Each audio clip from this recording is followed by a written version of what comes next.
Hello, welcome, Cabbage here. So this will be the last video that I make for the Striker's Rest, and that is floor 20 with a free party.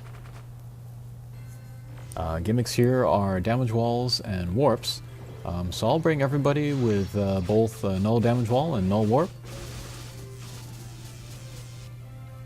And yeah, I thought I would bring all impossible monsters, just because again, like floor 19, I don't get a chance to really use this sort of team very often. And then I'm also going to bring the Christmas Ogron, because he also has that double null ability. And then he has a blast bump combo to help with these other guys' bump combos. And that works out really great because all of these bump combos are very strong.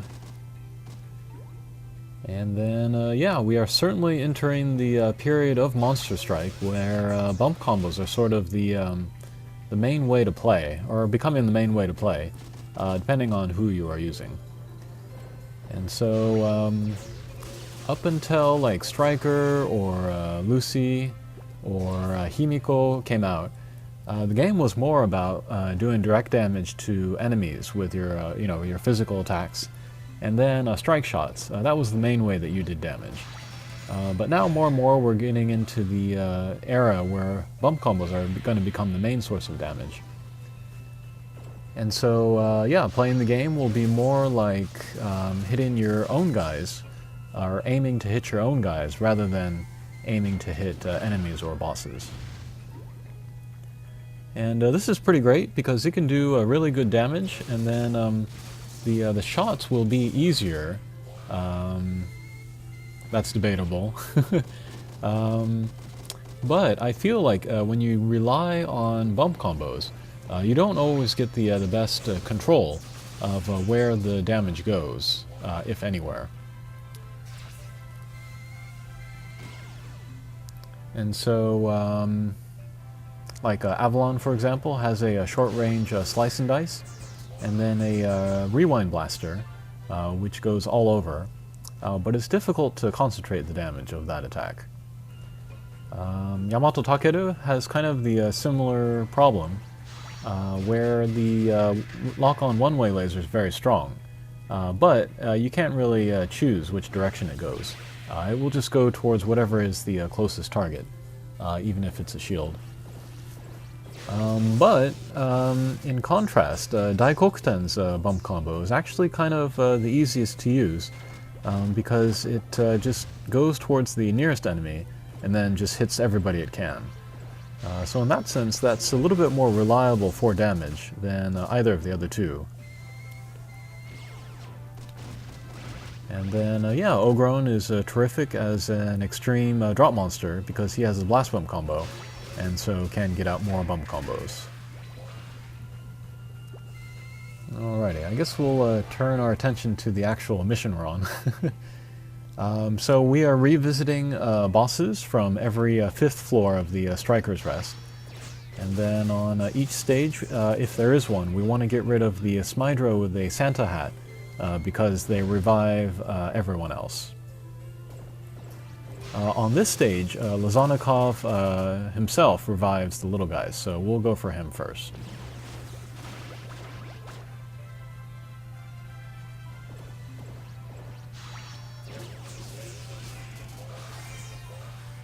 Okay, pretty good.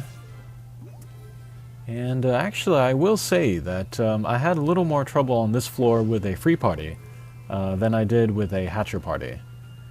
Which is funny because the floor before, number 19, I had an easier time with a drop party, but go figure. And then this is also a pretty long floor as well. There's lots of mini-bosses, and then there's, yeah, just lots and lots of mini-bosses. Here we're having another look at the boss for floor 19. And this one can be a little tricky. Everybody does a pretty good amount of damage. So we definitely want to get rid of the Muramasa as quick as possible.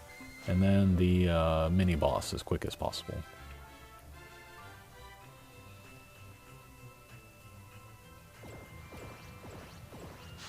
And then, yeah, the gunman does attack up on itself. but it only does attacks in a cross pattern. So if we can stay out of that hit area, then we'll be alright.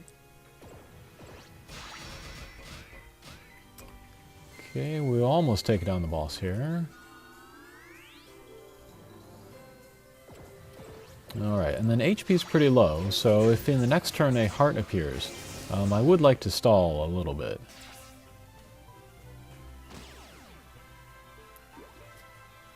And there it is. But I don't see a way to stall where I wouldn't hit another guy whose bump combo would take down the little guy, so we'll just go ahead and clear the stage.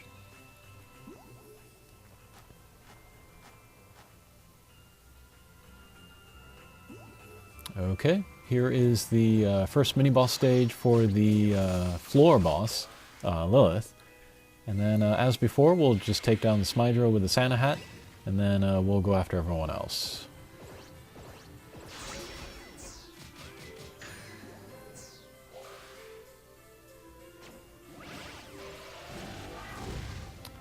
Okay, I did take down those two guys, but the Santa hat Smydra revived them, so I definitely want to get after the Smydra there.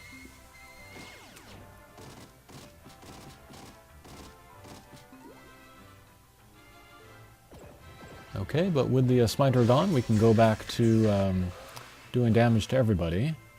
And there is a great example of Daikokuten's bump combo, just taking care of little guys for us.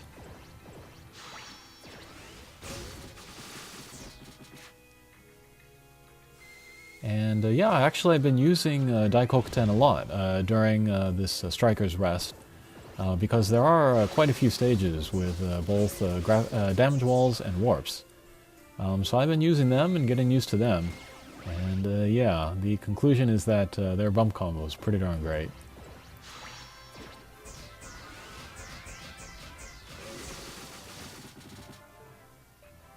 And Avalon too, I've really been impressed with the Avalon.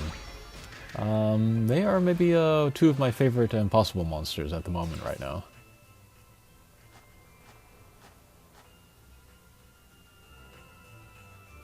Okay, so here's a little breather before the real stage. This is a max P, and then if we don't take him out the first turn, he'll shoot out some mines. If we have some guys along the top of the screen, then the mines won't be a issue. Okay, so here comes the boss, finally. Same deal on this first stage. There is the Smydra with the Santa hat. We'll take him down, and then we can start focusing on taking down the little guys and doing damage to the boss. And then I will be very interested in using Avalon's strike shot here. So hopefully that we would be able to do some carryover damage to the next stage. Our HP total is a little bit low, or the max HP total is a little bit low, so we won't get quite enough damage to take down Lilith here. I was a little bit surprised by that.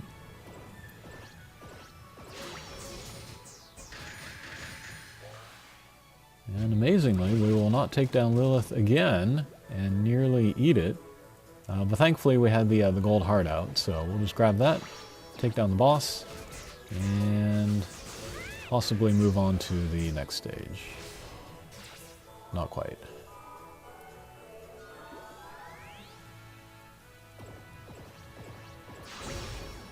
Okay, here we'll grab the heart and then move on. Okay, last stage, and this one can be tricky. So we see 6 Smydras with Santa hats, and we can expect some or all of them to revive each other. So we want to take down as many as we can, as quickly as we can, hopefully so that we can get rid of all of them and then end the resurrection loop.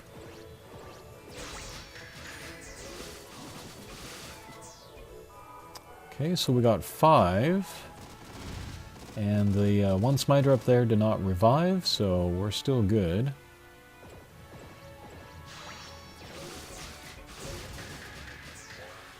And we got the last one, so that ends the resurrection loop. And now it's just us and the boss. So now we can concentrate on doing all of our damage to the boss.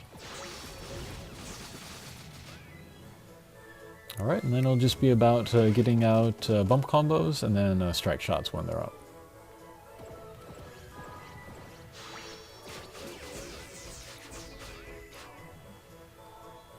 Yeah, but although Daikokuten's bump combo is very strong, it doesn't do great damage to the boss, usually. It does more damage to mobs instead.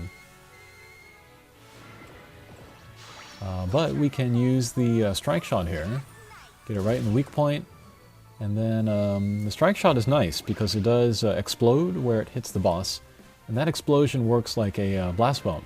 So we were able to get out Yamato Takeru's bump combo as well. Alright, and then we'll use his strike shot and then take down the boss. So that was floor 20 with a free party. And yeah, I said this in the other video, but I had a lot of fun with this one. And I was kind of wondering how far I was going to be able to get with a all drop monster free party. And I was very happy to make it all the way to the top. And yeah, I think I would call it one of my better accomplishments. Alrighty, well, thanks for joining me on this journey up the tower, and we'll see you again. Take care.